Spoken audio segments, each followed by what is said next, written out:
Between the 1940s and 1960s, the British Motor Corporation, or BMC, attempted on numerous occasions to deliver a practical, sturdy but simple utility vehicle that would do battle with the likes of the pioneering Jeep of America and, more importantly, the Land Rover of 1948. What resulted was a lineage of vehicles that either failed to enter production due to numerous mechanical faults or shortcomings, or did successfully enter production, but failed to sell in significant numbers, as the Land Rover and the Jeep continued to dominate this market sector. This pattern eventually ending when the Leyland Group, which held control over Land Rover, and BMC merged to create British Leyland, and thus rendered the need to create a Land Rover rival boot. The story of the small utility vehicle begins with the Willys MB of 1941, which would later be known universally by its nickname of the General Purpose or Jeep. The Willys Jeep being a machine that would successfully provide practical and functional light transportation for the Allied forces across all theatres of World War II, and became a staple of simple but sturdy engineering under wartime conditions. With the end of the war in 1945, the international motoring market took a great interest in the Jeep as a means of providing a practical off-road utility vehicle that could reach even the most remote locations in the world, with Maurice Wilks, Rovers' chief designer, developing during 1948 a light agricultural and utility vehicle for use on his farm in Anglesey, North Wales. The resultant Land Rover, which would be launched as the Series 1 during the same year, became an instant success, with both civilian and military examples finding work across all corners of the globe, and would bring motorized wheeled transportation to areas that had previously been completely cut off from the car by inhospitable conditions, while its compact dimensions and endlessly practical body shell only added to its appeal. However, while the Land Rover was being developed during 1947, the British War Department instructed the Nuffield organisation, an umbrella group which included the likes of Morris, to start development of a domestically built replacement for the Willys Jeep that would come to pass as the Nuffield Gutty, though it is sometimes referred to as the Morris Gutty, of which 3 prototypes and 2 mock-ups would be built. The Gutty featured a horizontally opposed 4-cylinder engine similar to that for the upcoming Morris Mosquito small family car, which would eventually come to pass as the Morris Minor of 1948, which itself would be fitted with a conventional vertical side valve engine, the Gutty also being fitted with a 5-speed gearbox and a conventional 2-speed transfer case, while the suspension was independent and its body was of a monocoque construction. In terms of assembly, the Gutty had simple body panels that included a radiator grille stamped from sheet steel with 10 slots, and a curved bonnet with a swell in the top, while a flat 2-panel folding windscreen, with each panel having its own wiper, provided protection for the occupants from wind and rain whilst driving, and a folding canvas tilt was used to cover the occupants from foul weather. The outcome was a perfectly practical design, but one that needed refinement in order to match the rival Jeep and Land Rover, and thus it would form the basis of what would be known as the Fighting Vehicle and Research Development Establishment, or FIRDA, which took the Gutty design forward under a British defence specification for a 1/4-ton general service truck that would replace the American Jeep. From this, the Wolseley Mudlark FB 1800 would rapidly emerge during 1948 with 12 examples built for testing in both the UK and internationally, with Charles Sewell leading the design team alongside Alec Isagonis, who would focus on the suspension. 30 prototypes eventually being built overall by the Wolseley Motor Car Company under Contract 6 Vehicle 2387, as signed on August 27, 1948. 12 of these units were built with a hardtop saloon version, while another incorporated a 1-ton Turner winch, with power for the Mudlark being a Rolls-Royce B40 No. 1 Mark IIA petrol engine, though ultimately the vehicle appeared to be too car-like to meet the requirements of the British Army, although one Mudlark was shipped to the United States for government evaluation. Further hampering the Mudlark was the fact that its body had become more complex than the Gutty, with a more pronounced and rounded bonnet and a small radiator grille with 5 overloyed holes, while also adopting a large curved mudguard over the front, which, while being effective in stopping mud being thrown up by the front tyres when driving off-road, added to the weight, complexity and cost of the vehicle. Much like the Gutty, the design used a flat-body design and a folding 2-piece windscreen, although the Mudlark was only fitted with a single windscreen wiper for the driver's side, the car ultimately being considered not adequate to test the needs of the FIRDA contract, which now had fully adopted the idea of commonality of engine parts, while testing identified problems with oil leaking from the differentials into the wheel hubs, and it was clear that the Mudlark was nowhere near adequate for use as a production vehicle. Therefore, with the failure of the Mudlark, the rival Austin Company were granted the FIRDA contract to deliver what would be known as the Champ, of which 12 pre-production units were made for evaluation, with half as the cargo version and half as the fitted for wireless or FFW model, these machines taking the general underpinnings of the Mudlark and improving them for the needs of the British military. Under trial, the Austin Champ tested very well, and little was needed for this vehicle to be put into production, although the most distinctive change would be the addition of Pioneer tools to the outside and a more refined dashboard. The Austin Champ was officially designated the Car 4x4 500-weight FV 1800 series, but this was quickly changed to the Truck Quarter-Ton 4x4 CT as a means of ensuring it was identified as a utility vehicle more than it would be a simple car, with the use of the term CT or combat theatre, meaning it was squarely aimed for use by military operators on the front line. Retaining the FV 1800 series designation, the upcoming Champ would fill the bottom end of the logistics spectrum compared to its larger siblings, with its kin including the Truck 1-ton 4x4 CT made by Humber Motors and the Truck 10-ton 6x6 CT made by Leyland as the Leyland Martian, with Humber and Leyland both hoping for the production contracts that would ultimately be occupied by the Austin Champ.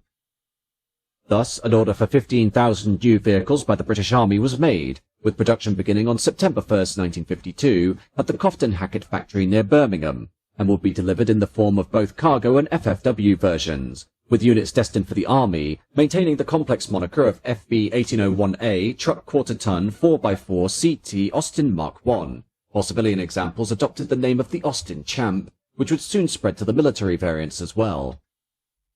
The Champ used a solidly built bodywork made from pressed steel panels that were welded together on top of an X-shaped chassis, with added stiffness provided through reinforcing ribs, while the rear wheel arches were simple curves pressed out of the body, but the front ones were simple pressed extensions from the front, with a horizontal portion at the top turning to a down angle, with the bonnet and grille being a direct translation of the Mudlark.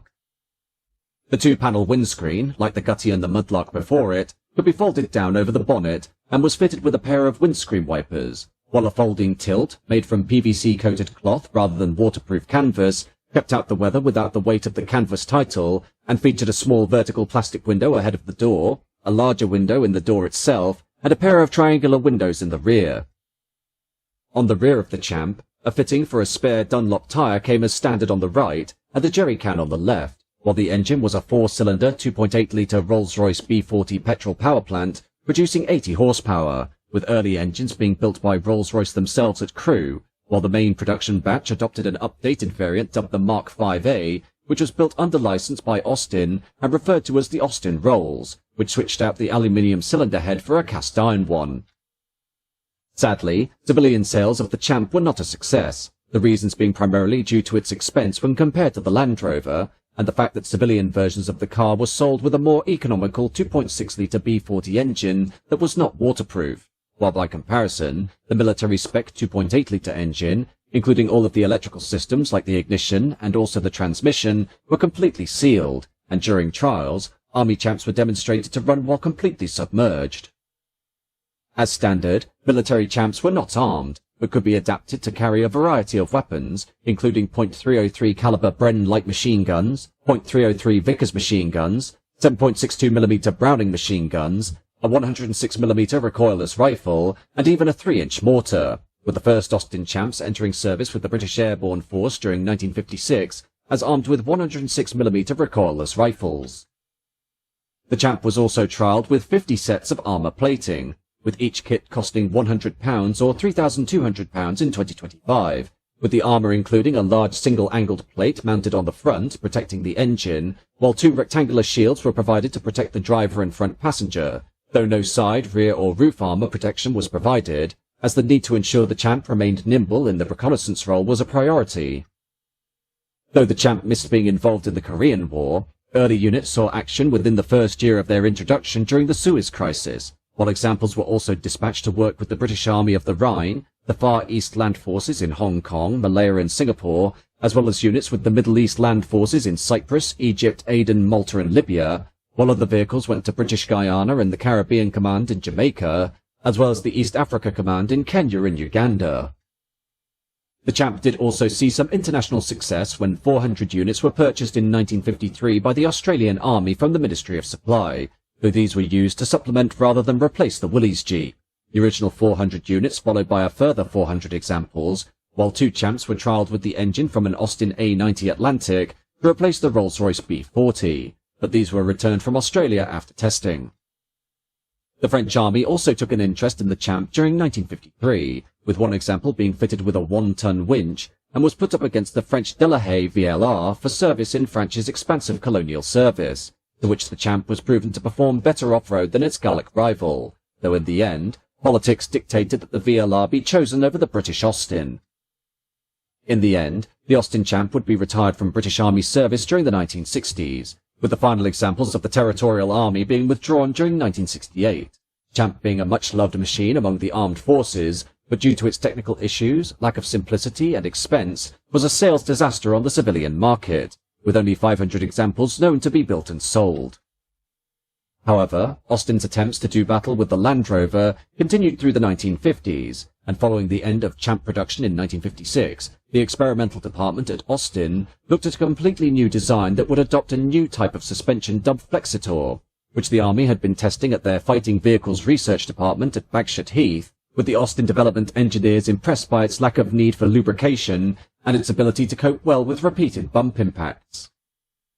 A prototype soon followed, with the Flexitor suspension being modified through the addition of hydraulic shock absorbers that made for a controlled ride, the suspension system being manufactured by Moulton & Company Limited, which was part of the Avon Group in Bradford-on-Avon, while proving trials were undertaken on test tracks and also a 200-mile daily round trip with a full half-ton payload around the local countryside. Under trial, it was revealed that while the heating and comfort was fine in the summer, the vehicle had no insulation for winter, thus seeing the exhaust rerouted to exit at the right-hand side of the vehicle rather than to the rear, as in this position exhaust fumes were being pulled back into the interior. In terms of construction, the new prototype vehicles were based on a chassis that used oval welded steel box sections and had a wheelbase of 90 inches, which was 2 inches longer than the short wheelbase Land Rover, while attached to the chassis at 6 points was the all-steel body that, unlike the aluminium body used in the Land Rover, was made from sheet steel with box section reinforcement. The bodies were built and trimmed at Fisher & Ludlow, but despite the steel bodies being put through the rotor dip for rust protection, this would prove to be a major issue during service, while the final painted and trimmed bodies were transported from Oxford to Longbridge for the final assembly for the original Mark I, while the Mark II and Mark IV were assembled at Adderley Park in Birmingham.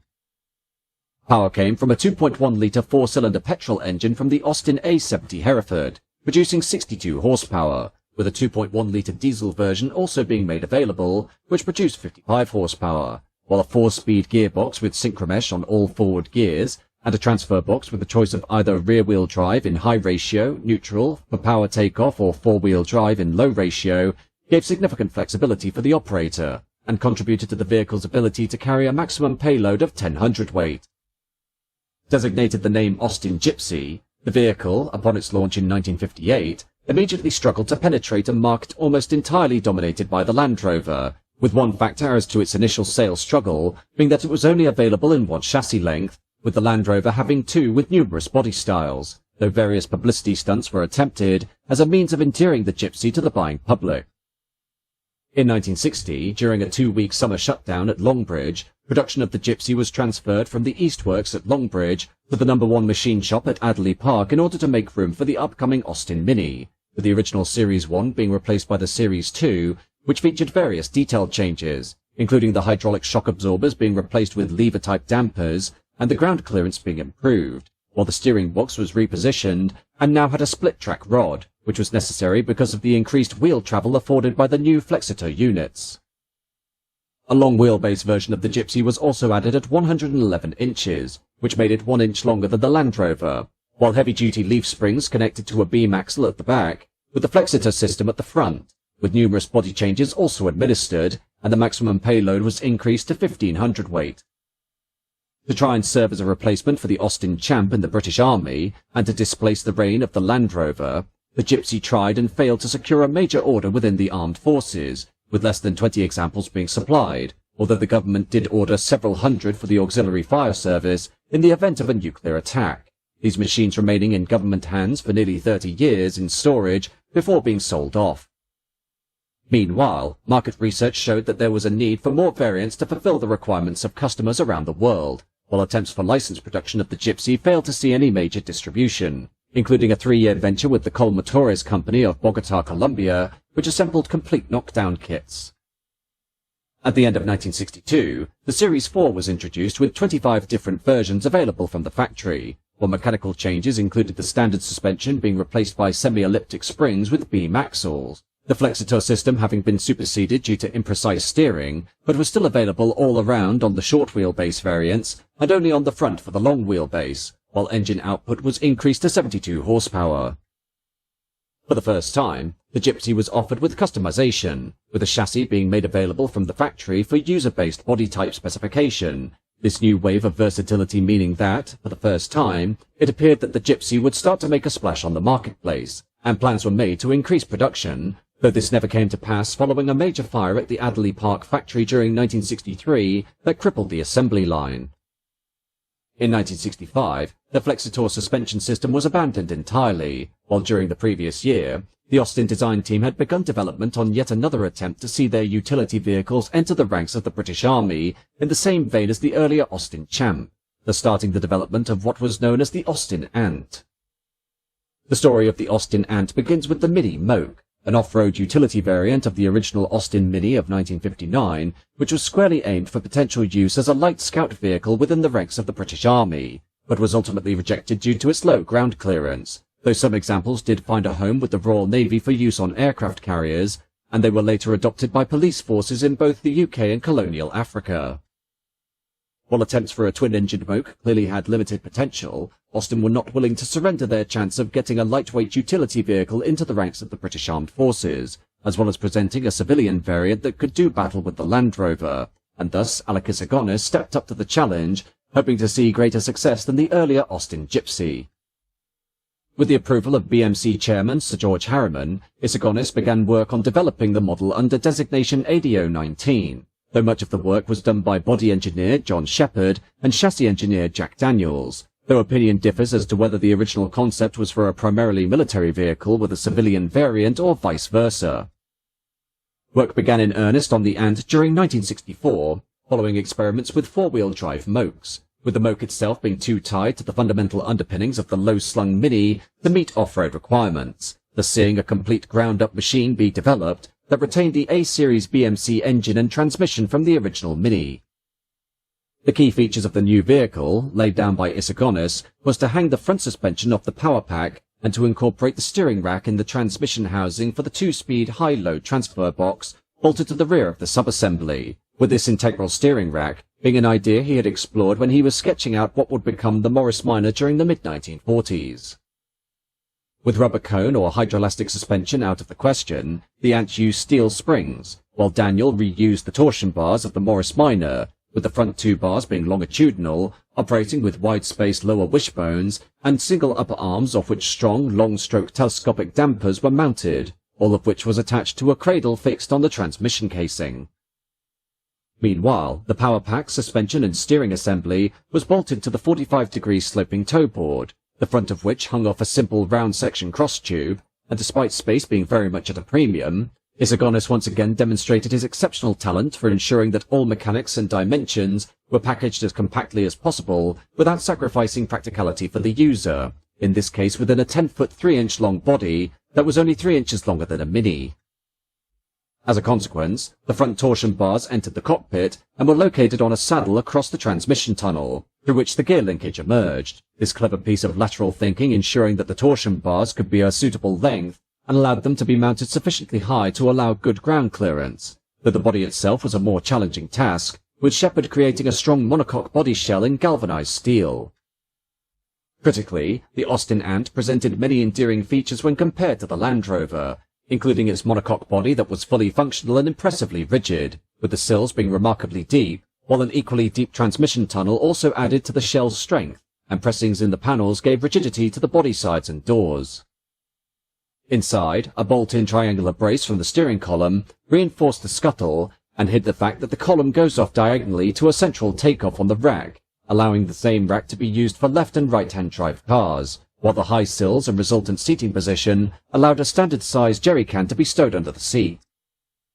As per many of Isogonis's projects, practical simplicity was a fundamental part of its character, with a folding windscreen, doors and tailgate with external hinges, and neat rubber strips along the bottom of the body for side protection that tied into the moulding on the base of the front wing, while the exhaust and the suspension was tucked away, and ground clearance was aided by a flat underside.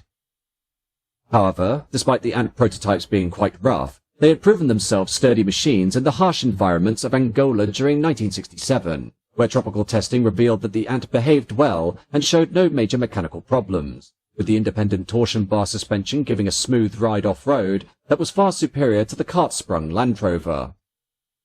While the Ant was definitely a contender for sale in Africa, with the four-wheel drive all-independent torsion bar configuration being considered ideal for this market, problems of poor traction in sandy conditions and a lack of ground clearance were identified, both of which could have been rectified through the fitment of larger wheels and tyres, though this would have caused major re-engineering problems.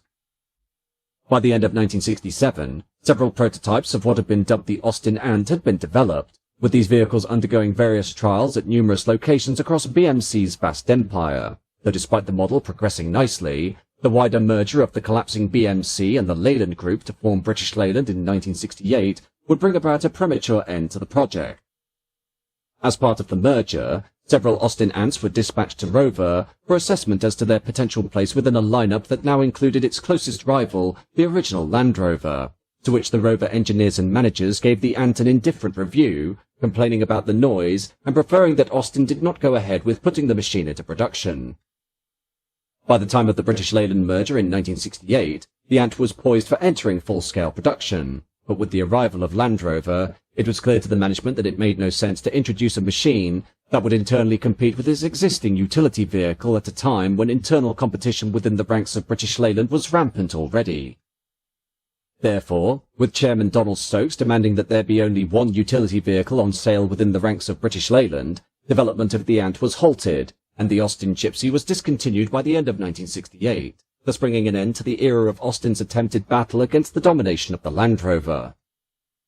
In the end, 6 experimental Ants and 24 full engineering prototypes were built before the project was cancelled, of which 6 examples survive in the UK, 1 in Greece, 1 in New Zealand and 1 in Australia, with some examples having been prepared to military specification and had been tested by the Australian Armed Forces in the Outback before being used by a British Leyland director as a private vehicle for many years, while 21,000 Austin Gipsies would be produced during its 10-year assembly run, of which many remain in use across the globe. In the end, Austin's attempted Land Rover facsimile had, on paper, the potential to dig out a significant portion of the market, had complexity, weight and expense not dogged the earlier Champ, or had the Gipsy been made available with the same number of flexible variants as the Land Rover when it entered sales during 1958, these vehicles being perfectly capable machines in their various roles, but by the time of their arrival, and with their shortcomings in evidence, had no real chance to truly match the well-established and world-renowned Land Rover.